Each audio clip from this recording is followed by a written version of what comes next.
এয়া আকাশবাণী গুৱাহাটীৰ মহাবাহু সাধক সুন্দৰৰ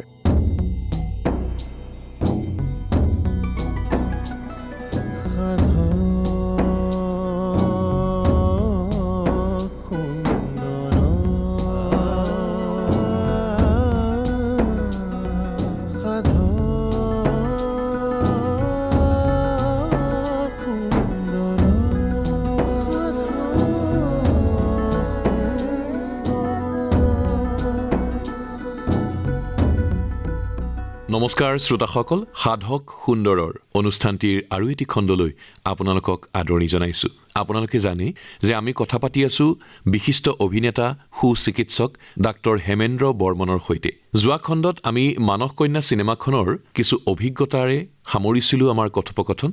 ইতিমধ্যে বহুতো শ্ৰোতাই আমালৈ বাৰ্তা প্ৰেৰণ কৰিছে। আমাৰ ফেচবুক পেজত যিহেতু পোনপটীয়াকৈ অনুষ্ঠানটি প্ৰচাৰ কৰা হয়, তাত বহুতো লোকে মন্তব্য আগবঢ়াইছে। নৃপাল শৰ্মা, তুলিকা দেৱী, ৰুমি ভট্টাচাৰ্য, তেওঁলোক আটাই অনুষ্ঠানটি ভাল পাইছে। মীনা শৰ্মাই তেওঁৰ বাৰ্তাত লিখিছে, মোক প্ৰথম ৰেডিঅ'ত প্ৰগ্ৰাম কৰিবলৈ লৈ গৈছিল, গতিকে ডাক্তৰ হেমেন বৰ্মন দাদাক সশ্ৰদ্ধ প্ৰণাম।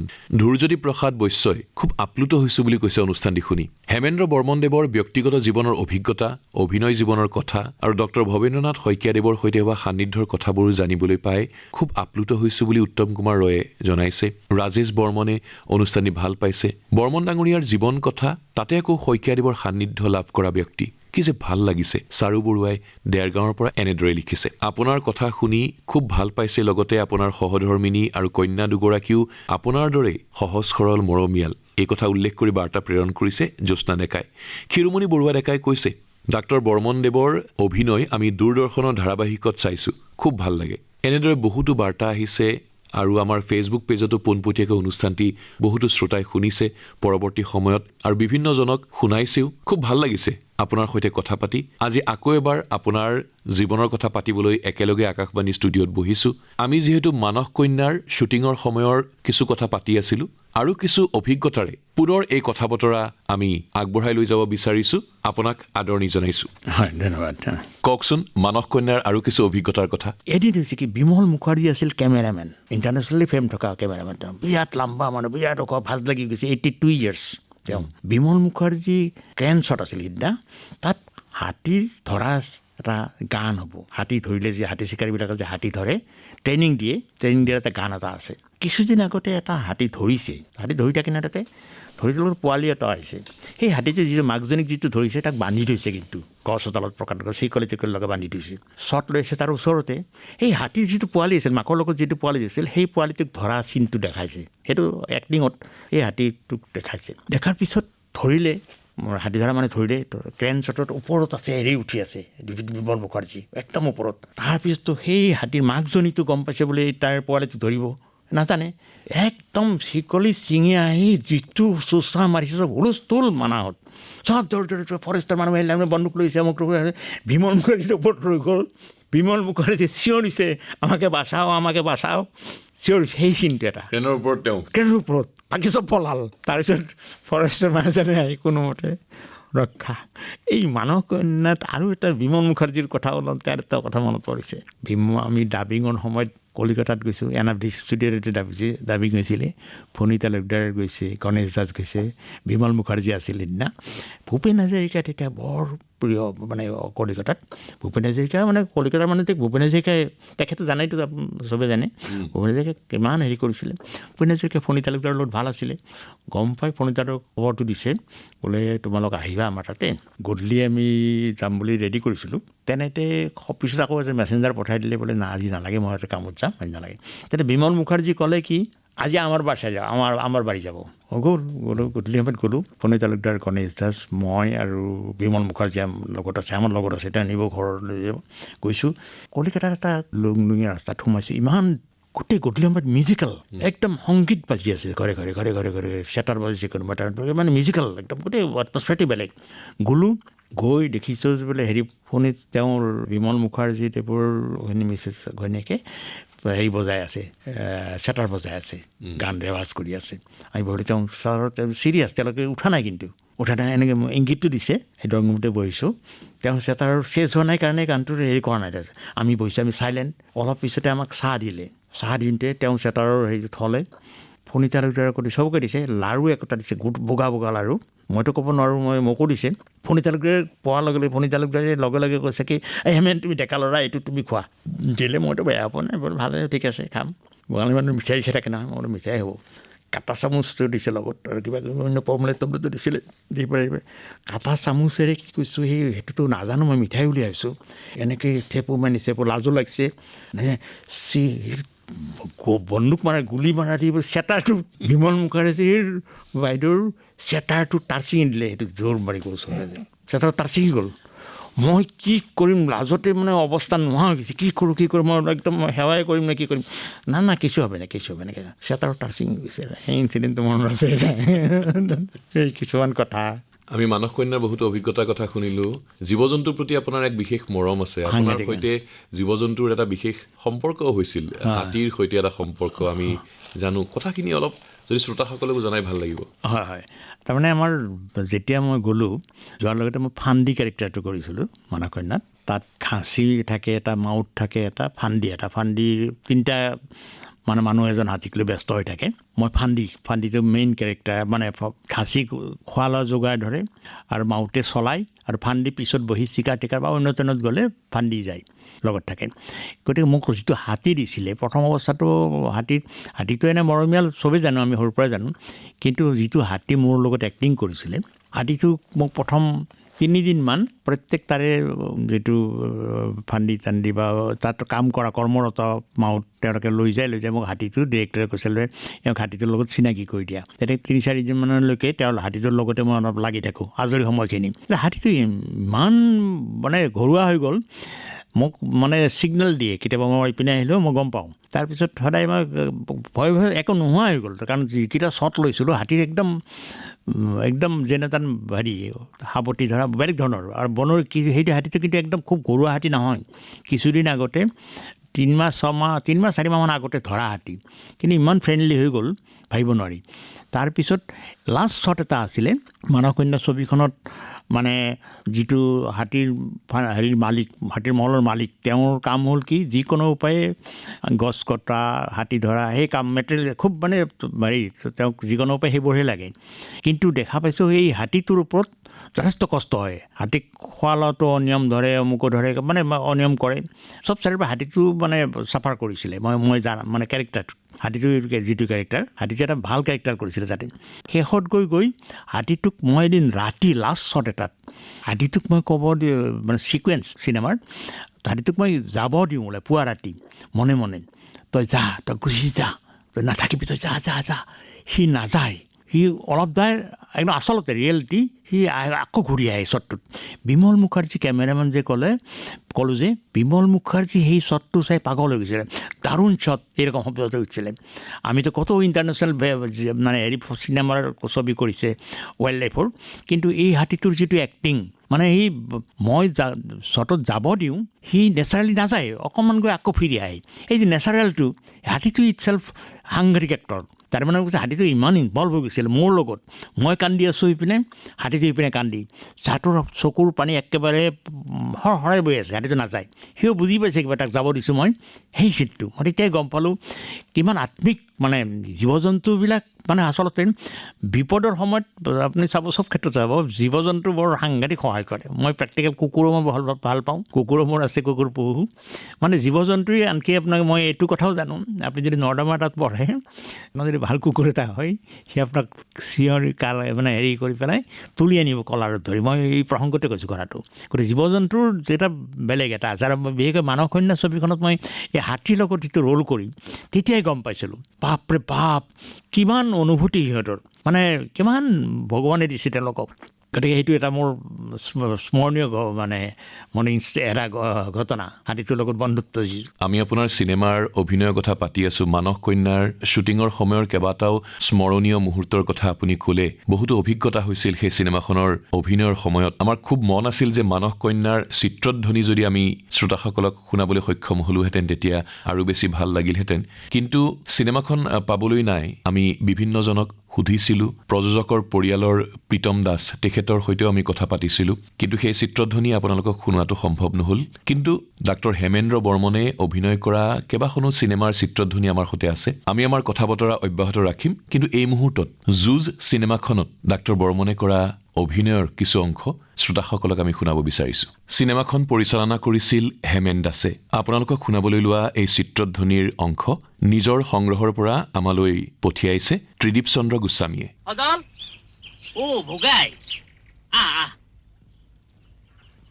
ব এই মূৰাটোকে টান মাৰি আনিব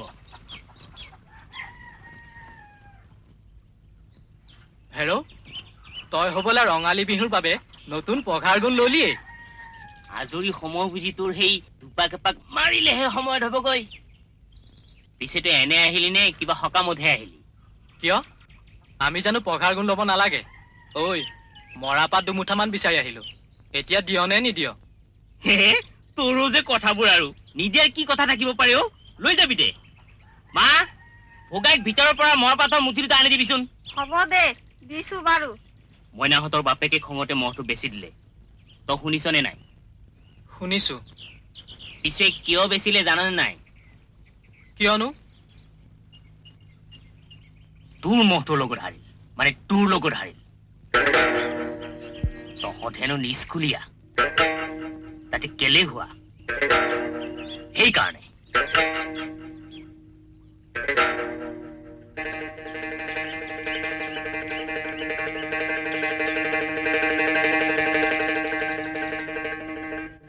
কলিয়াই আকৌ কৈ ফুৰিছে ভাল গুণামৰ এটা আনি অহাবাৰৰ যুঁজত হেনো ইয়াৰ পুতক তুলিব ময়ো কৈ দিছো বাপেকে কিমান ডাঙৰ গুণামৰ দেখিম বাৰু অজল তেনেকৈ অহংকাৰ কৰাটো ঠিক হোৱা নাই বাদ দেও ঠিক হোৱা নাই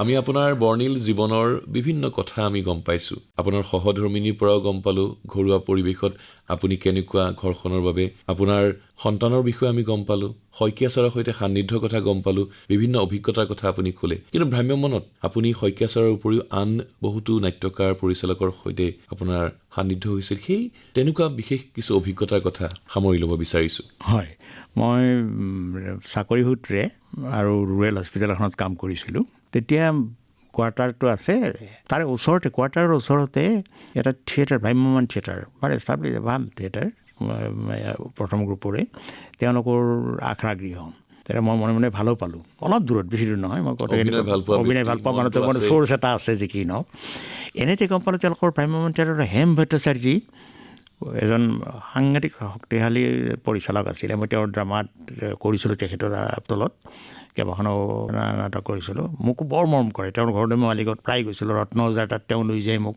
বাটৰ নাট হেমত কৰে তেতিয়া বাটৰ নাট কৰা ৰত্নজাক মই প্ৰায় ৰবিবাৰে সদায় হেমভট্টাচাৰ্যী দাদাৰে তাতে যাওঁ ৰত্নজালত আমি মই বহে বহুত কথা শিকিছিলোঁ কিন্তু কোৱাৰ্টাৰত যেতিয়া থাকোঁ তেতিয়া থিয়েটাৰ কৰ্তৃপক্ষৰ পৰা গম পালোঁ তেনে কথা চিনাকি ওচৰত ডাক্তৰ যিহেতু চিনাকি হ'ল বোলে এনে কথা বোলে আমাৰ হেম ভট্টাচাৰ্যী তেখেত আহিব ডাইৰেক্টৰ এই আমি নাটক কৰিম 4খন এনেকৈ তাৰ হেম ভট্টাচাৰ্যী আহিল কেইদিনমান পিছত আৰু পিছতে হেম ভট্টাচাৰ্যী মোৰ কথাটো গম পাইছে মই তাতে থাকোঁ থিয়েটাৰ পাৰ্টিৰ মালিকক ক'লে বোলে হেমেনৰ তাত মই থাকিম মই বেলেগত নাথাকোঁ হেমেনৰ কোৱাৰ্টাৰতে মই থাকিম তেওঁ ময়ো বিৰাট ভাল পালোঁ দাদা আহিল আহি 4খন নাটক লৈছিল লোৱাৰ পিছত মই তেতিয়া দাদাইতো জানে মই অভিনয়ৰ পাগল দাদাই কৈছিলে মোৰ দাদা বৰ ভাল পালোঁ এইবাৰ আপোনাৰ লগতে বহি থাকিম আৰু চাই থাকিম ড্ৰামা কেনেকৈ ডিৰেকশ্যন নহয় তুমি এখন ড্ৰামা শিক কৰাচোন তোমাক মই এটা ট্ৰেইনিং দিম মই বোলো ভ্ৰাম্যমানত তেনেকৈ বড়োৱে আগতে এখন কৰিছিলোঁ যদিও সেইটো সৰু হেৰি আছিলে এতিয়া এই ডাঙৰ থিয়েটাৰ গ্ৰুপ মানে তুমি চাই থাকিবা তুমি এখন কৰিব লাগিব মই যে শেষ শ্ৰাৱণ বুলি দেই উৰিয়া মানে এখন গল্প কাহিনী শেষ শ্ৰাৱণ সেইখন এৱাৰ্ড তেতিয়া মই তাৰে সেই শাওন বুলি ক'ৰবাত কিবা পালোঁ সেই শাওন বুলি কোনোবা হেৰি কৰিছিলে নাট্যৰ অলপ চলপ কৰি সেইখন বোলো মোৰ বৰ ভাল পাইছিলোঁ যে নাট্যৰ সেইকাৰণে মোৰ তাত আছিলে তেতিয়াই আহি সেইখন কি কৰিলোঁ সেইখন বোলে দাদাক দেখালোঁ হেমভট্টাচাৰ্যীক বোলে সেইখন বঢ়িয়া হ'ব বক্তব্যটো হ'ল কি নাটকখন মই ইমান ভাল পাইছিলোঁ শেষ শ্ৰাৱণ মই নাম দিছিলোঁ শেষ শাওন তাৰমানে এটা ভৰা ব্ৰহ্মপুত্ৰত উৰিষ্যাত আছিল বস্তুটো আমি দেখাইছিলোঁ মই ভাবিলোঁ কিন্তু আমাৰ অসমত ব্ৰহ্মপুত্ৰ এটা নদীত যেতিয়া বানপানী আহে বানপানীৰ দিনত ছোৱালী এজনী গাভৰু ছোৱালী এজনী উঠি আহে উঠি অহাৰ পিছত উদ্ধাৰ কৰে সেই নদীৰ পাৰত থকা নৈপৰীয়াসকলে বেছিভাগ মাছমৰীয়া সাধাৰণ মানুহ একদম ডে টু ডে লাইফৰ পৰিশ্ৰম কৰা মানুহ তেওঁলোকে উদ্ধাৰ কৰে তেওঁলোকে ৰাখিলে কিন্তু ওচৰতে ধনী উচ্চ সম্প্ৰদায়ৰ মানুহ কিছুমান আছিলে তেওঁলোকে নানা চলাই কথা দি তেওঁলোকে ক'লে তহঁতৰ তাত কেনেকৈ আপোনালোকে ইমানে এই ব্ৰাহ্মণ পৰিয়াল ছোৱালী এড্ৰেছ ল'লে তেওঁলোকক সেই ছোৱালীজনীক নি নায়িকা চব মানুহজনীক নি পেলাই ছোৱালীজনীক নি তেওঁলোকে ৰাখি তেওঁক আল্টিমেটলি পিছত গৈ এক্সপ্লইট কৰে আচলতে পিছত গৈ তাই সেই ছোৱালীজনী নায়িকাজনী বিদ্ৰোহী হৈ আকৌ এটা শাওনত তাই সেই ভৰা ব্ৰহ্মপুত্ৰতে উটি গ'ল বক্তব্যটো আছিল মেইন বক্তব্য উঠি গ'ল সেইকাৰণে সেই শাওন তাতে মই এছ.ডি. বৰ্মনৰ মইতো নাজানো মই দাদা সুধোঁ দাদা এছ.ডি. বৰ্মনৰ মিউজিকটো ভাটিয়ালি মিউজিকটো দিলে কেনেকৈ হ'ব ভাটিয়ালি সুৰটো দিলে ইয়াতে যেতিয়া উঠি গ'ল বঢ়িয়া হ'ব নদীখন কেনেকৈ দেখাব লাগিব হ'বতো চিন্তা নকৰিবা দেখা পালোঁ কি হেমভট্টাচাৰ্যতে শিকিছোঁ বহুত টেকনিচিয়ান নাই ধুতি মস্ত ধুতি এখন লৈ ডাঙৰ ধুতি তলত ফেন লগাই দিয়ে লাইটিং দিয়ে দূৰৰ পৰা হেমেন তুমি যোৱা এটা চোৱাচোন কি নদী হৈছে নে ব্ৰহ্মপুত্ৰ হৈছে তেনেকৈ বহুত কথা শিকিছিলোঁ সেইটোতে মোৰ মানে ভ্ৰাম্যমাণ থিয়েটাৰ সেই শাওন যিখন ভ্ৰাম্যমাণ থিয়েটাৰ নাটক বৰ পপুলাৰ সেই সময়ত বৰ ক্লাছিক ড্ৰামা বুলি একচেপ্টেড হৈছিলে বহুতে কৈছিলে মানে জানা মানুহে কৈছিলে বৰ ভাল নাটক বেলশৰত একেলগে বহুত কম্পিটিশ্যন হয় নহয় তেতিয়াই কৈছিলে এজন তাৰে মানুহে বোলে বৰ ভাল নাটক এখন হৈছে সুধিছিলে কোনে মই দাদাই সহায় কৰিছে মোক হেমানতে তথাপি মোক মানে অভিজ্ঞতাটো ভ্ৰাম্যমাণৰ অভিজ্ঞতা তাৰপিছত ছাৰৰ কথা এতিয়া ক'ব লাগিব ডাক্তৰ বৰ্মন শইকীয়া ছাৰৰ কথা আৰু শুনিম আমি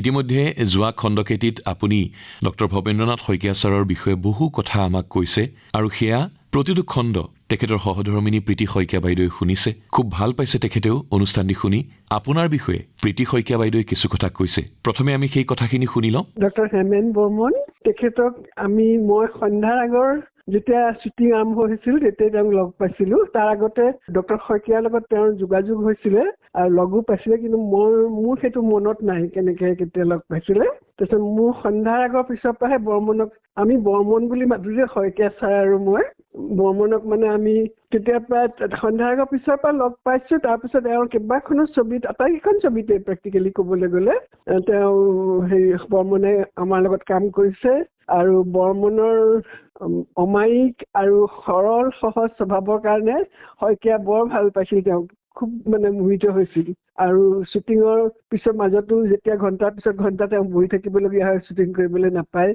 বহুত সময় লাগে এটা ৰোলৰ কাম আৰম্ভ হ'বলৈ তেতিয়া তেওঁ একো মানে ধৈৰ্যৰে একো যেন হোৱাই নাই তেনেকৈ তেওঁ মানে চবৰে লগত কিছুমানতো খং উঠি যায় বহুত দেৰি বহি থাকিবলগীয়া হ'লে তেওঁ কিন্তু সেইবোৰ স্বভাৱ নাছিলে বৰ অমায়িক বৰ মৰমীয়াল আৰু অতি ভদ্ৰ মানে লোক আৰু তাৰপিছতে ক'বলৈ গ'লে তেওঁৰ লাহে লাহে আমাৰ লগত ইমান সম্পৰ্ক বাঢ়ি গ'ল তেওঁৰ আৰু শইকীয়াই মানে প্ৰত্যেকটো কথাতে বৰ্মন নহ'লেই তেওঁৰ গাটো যেনিবা ভৰিটোও বিষাইছে অকণমান বৰ্মনলৈ ফোন কৰিব বৰ্মন মোৰ ভৰিটো বিষাইছেহে তেতিয়া বৰ্মনে ক'ব যে ছাৰ আপুনি কিবা খাম নেকি আৰু সোধে কিবা পিল খাম নেকি তেতিয়া বৰ্মনে কয় নালাগে ছাৰ খাব আপুনি অকণমান সেক ল'লে আপোনাৰ ভাল হৈ যাব তাৰপিছত গধূলি বৰ্মন আহি ওলাবহি আৰু ছাৰে সেক লৈ পেলাই ভাল পাই যায় আৰু এনেকুৱা হয় মানে গতিকে এনেকুৱা ধৰণৰ কিছুমান গুণ বৰ্মনৰ আছিলে আৰু আমি মানে পিছত মই যেতিয়া স্কুলত কাম কৰিছিলোঁ মই এসময়ত স্কুল এখনৰ প্ৰিন্সিপালে হৈছিলোঁগৈ তেতিয়া বৰ্মনৰ মিছেছ কুইন বৰ্মন তেওঁ মোৰ লগত কাম কৰিছিলে গতিকে তেতিয়াৰ পৰা আমি বেছি ক্ল'জ হৈ গ'লোঁ একেবাৰে এখন ঘৰৰ নিচিনা হৈ গৈছে আমাৰ তাৰপিছত এতিয়াও সেই সম্পৰ্কটো আছে ময়ো মানে মোৰ অসুখ বিসুখ হ'লে বৰ্মনক লগে লগে ফোন কৰোঁ বৰ্মনে কিবা এটা ক'লেহে মোৰ ভাল লাগে বা তেওঁ আহিলেহে মোৰ ভাল লাগে মানে এনেকুৱা হয় প্ৰথম মানে বৰ্মনে আমাৰ ডক্তৰ এনেকুৱা ধৰণৰ তাৰোপৰিও ঘৰুৱা আমি কি বুলি ক'ম আৰু ইমান বেছি ভাল প্ৰত্যেকটো কথাতে বৰ্মন নহ'লে আমাৰ নচলে আৰু এনেকৈয়ে আমাৰ দিনবোৰ পাৰ হৈ গৈছিলে বৰ্মনে যে কৈছে শইকীয়া ছাৰে তেওঁৰ মানে গোটেই মানে জীৱনটো বেলেগ ধৰণৰ কৰি দিলে বা সকলোৰে মাজত তেওঁৰ এটা পৰিচয় বেলেগ ধৰণৰ পৰিচয় হ'ল সেইটো শুনি খুব ভাল পাইছোঁ আৰু বৰ্মনে শইকীয়া ছাৰৰ যেতিয়া ৰোলটো কৰিছিল ময়ো চাইছিলোঁ চিনেমাখন খুব ভাল লাগিছিলে কিবা আমাৰ ঘৰতে শ্বুটিং হৈছিলে আমাৰ ড্ৰয়িং ৰুমতে শ্বুটিং হৈছিলে গতিকে মই অৱশ্যে নাছিলোঁ সেইখিনি সময়ত মই বিদেশত আছিলোঁ কিন্তু কিবা ঘৰতে মানে বৰ্মনক শইকীয়া ছাৰক দেখি পেলাই বৰ্মনৰ মানে চেহেৰাটোৰ সৈতে বহুত মিলিব মানে খুব চেষ্টা কৰিছিলে শইকীয়াৰ দৰে কথা পাতি ক'বলৈ আৰু সেইটো মানে বৰ ভাল লাগিছিলে।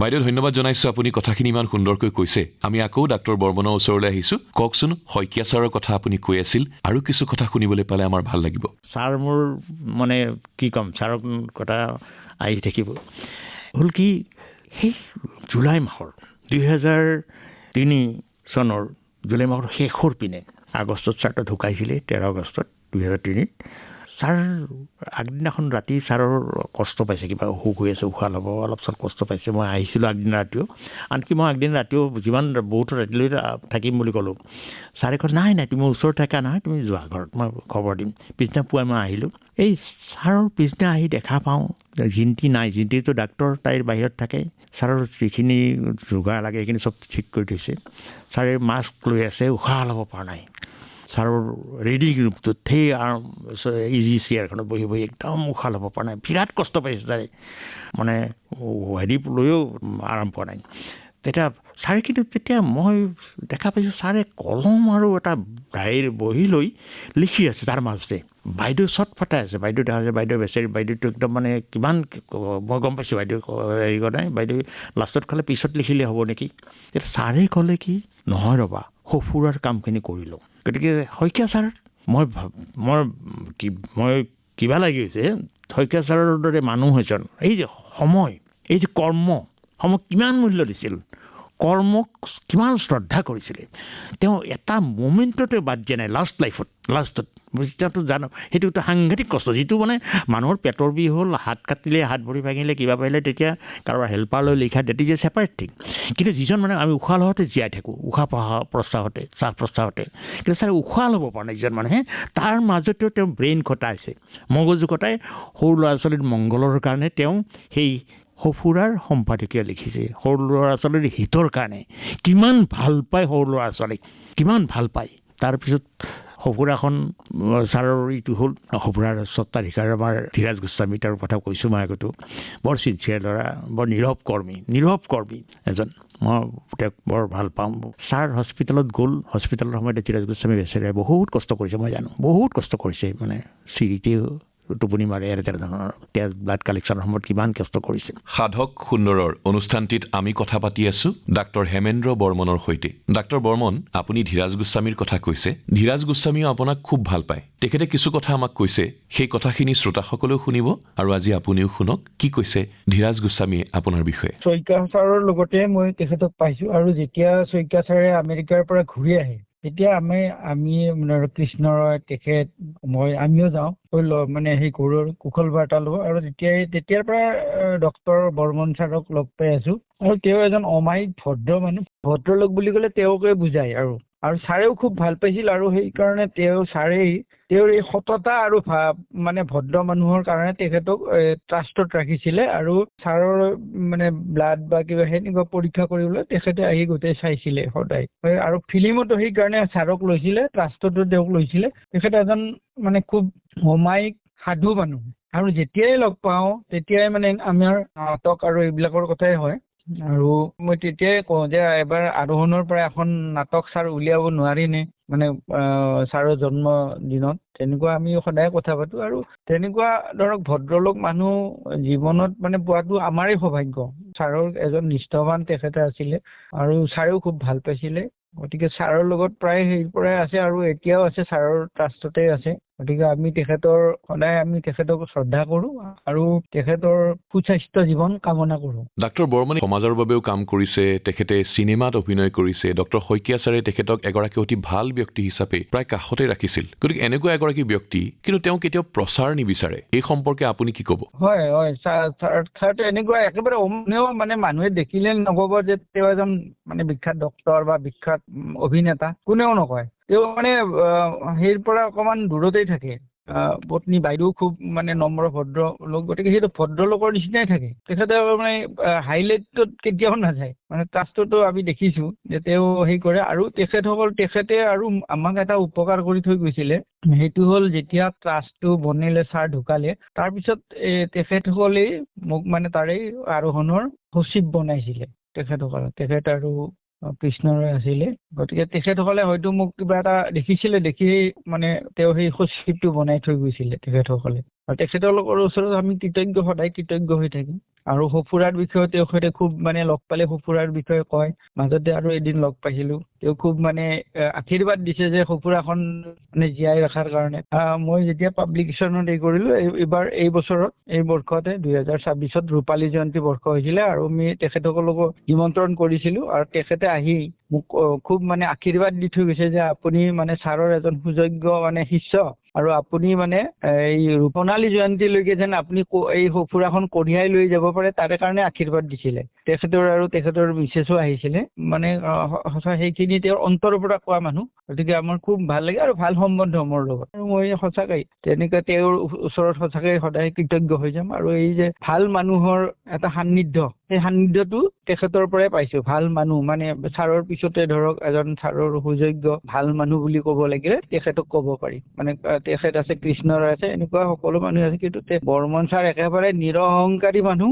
মই আশা কৰোঁ অসম চৰকাৰে মানে এজন যোগ্য প্ৰতিনিধি হিচাপে পদ্মশ্ৰী বঁটা ঘোষণা কৰিলে খুব মানে আমাৰ ভাল লাগিব। মানে অসম চৰকাৰে যদি ভাৰত চৰকাৰৰ দ্বাৰা যিটো হেৰি কৰে আৰু মানে পদ্মশ্ৰী বঁটা তেওঁ পাবৰ কাৰণে যোগ্য মানুহ। গতিকে আমি ভাবোঁ অসমৰ ৰাইজে সকলোৱে ভাল পাব তেখেতে পদ্মশ্ৰী পোৱাটো, কাৰণ তেখেতে ইমান কাম কৰিছে, ফিল্মত কাম কৰিছে, তেওঁ চিকিৎসা লাইনত বহু মানুহক কৰিছে, আৰু সামাজিকভাৱেও বহু মানুহৰ তেওঁ উপকাৰ সাধন কৰি খুব ভাল। মানে মই খুব ৰেচপেক্ট কৰা মানুহ এজন তেখেতৰ বাবে মই সুস্বাস্থ্য আৰু জীৱন আশা কৰিলোঁ যে ভগৱানে তেখেতক সুস্বাস্থ্যলৈ শতবৰ্ষ কঢ়িয়াই লৈ যায়, এনে আশা কৰিছোঁ।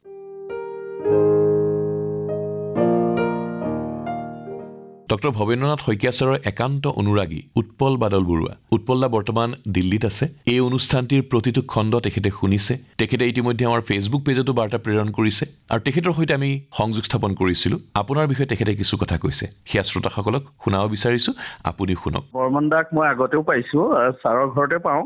ছাৰৰ স্বাস্থ্য খবৰ ল'বলৈ অহা বা কিবা আঁতৰত পৰিলে ছাৰে প্ৰথমতে তেখেতকে মাতিছিল, বা তেখেতক আমাৰ জিন্তি বাহঁতেও যথেষ্ট সন্মান কৰে, আৰু নিজৰ পুত্ৰৰ দৰে তেখেতে ডক্টৰ শইকীয়াক মানে পৰিচৰ্যা কৰিছিল বুলি মই ভালকে জানো। আৰু তাৰোপৰি অলপ দিনৰ আগতে দেখিছিলোঁ যে বৰ্মন দাই শইকীয়া ছাৰৰ ৰোলটো প্লে কৰিছে, দেখি বৰ ভাল লাগিলে। আৰু এটা কথাত মিল আছে যে দুয়োজন, শইকীয়া ছাৰো আছিলে অতি নম্ৰ, অতি শান্ত, অতি সৎ ব্যক্তি, আৰু ঠিক তেনেদৰে আমাৰ দাদাও হেমেন দাও যথেষ্ট মানে তেখেতৰ হেৰিবিলাক মিলে। তেখেতো খুব নম্ৰ, ভদ্ৰ আৰু খুব সৎ ব্যক্তি, আৰু প্ৰতিটো কাম খুব সততাৰে তেখেতে কৰিব খোজে। বিভিন্ন ধৰণৰ ৰোলবিলাকো দেখোঁ কিমান ক্ষুদ্ৰভাৱে তেওঁলোকে পৰ্যবেক্ষণ কৰি তাক ৰূপায়ণ কৰে। গতিকে এনেকুৱা এজনৰ মানুহৰ গোটেই কথাখিনি শুনিবলৈ পাই খুব ভাল লাগিছে। যদিও মই অসমত নাই, মই নিয়মীয়াকৈ এই খণ্ডবিলাক শুনি আছোঁ। ইন্দ্ৰ ধীৰাজ গোস্বামী আৰু উৎপল বাদল বৰুৱাই আপোনাৰ বিষয়ে কি ক'লে আপুনিও শুনিলে, শ্ৰোতাসকলেও শুনিলে। আমি শইকীয়া ছাৰৰ কথা পাতি আছিলোঁ। শইকীয়া ছাৰ যেতিয়া ঢুকাইছিল, শেষৰ সময়ছোৱাত আপুনি তেখেতৰ কাষতে আছিল। সেই কথাখিনি আমি পাতিম অহা খণ্ডত। আপোনাৰ সৈতে পাতিবলগীয়া আৰু বহু কথা আছে, আৰু কেইবাখনো চিনেমাৰ চিত্ৰধ্বনিও আমি শ্ৰোতাসকলক শুনাম। আজিলৈ আমাৰ কথোপকথন ইয়াতে সামৰিব বিচাৰিছোঁ। আপুনি ভালে কুশলে থাকক। অহা খণ্ডত আকৌ লগ পাম। নমস্কাৰ। সাধক সুন্দৰৰ অনুষ্ঠানটিৰ ইমানতে অন্ত পৰিল। আজিৰ অনুষ্ঠানত বিশিষ্ট অভিনেতা সুচিকিৎসক ডাক্তৰ হেমেন্দ্ৰ বৰ্মনৰ সৈতে হোৱা সাক্ষাৎকাৰৰ পঞ্চম খণ্ডটি শুনিলে। সাক্ষাৎ গ্ৰহণ আৰু প্ৰযোজনা আছিল ইন্দ্ৰজিৎ দাসৰ। শিল্পীগৰাকীৰ সৈতে হোৱা সাক্ষাৎকাৰৰ পৰৱৰ্তী খণ্ডটি শুনিবলৈ পাব অহা সপ্তাহৰ এই একেটা বাৰৰ এই একে সময়তে।